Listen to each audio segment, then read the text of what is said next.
one thing we should talk about too, especially from as a DM, and this is where hardliners and rule oils and rule accrual versus rules are written. These all come into play, and it's up to you to make that decision. Is whether or not a natural 20 will mean success always or not. For me, a nat 20 would mean that you can't fail. It doesn't necessarily mean success. So if they're trying something ridiculous, doing a trick shot when they have no dexterity or any sort of teaching in using a firearm or something, and they try and do a trick shot to hit a button, absolutely no way it's going to happen. So you set the DC at 20, or even that, you set the DC at 25, and they only have a +3.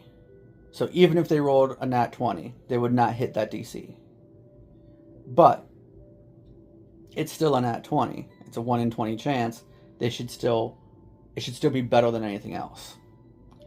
So in that case, I would say that they tried the trick shot. It hits the button, but it's not strong enough to actually press the button or something of that nature. Well, it's not a success because they didn't hit the DC, but it's also not a failure in that it counts towards passes and fails. It would just end up being a null set basically, and they can try something else.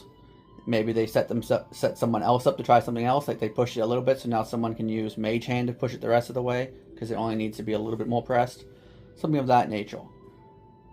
But it doesn't automatically mean that they succeed because it is ridiculous that they tried, but it doesn't mean that they've lost either.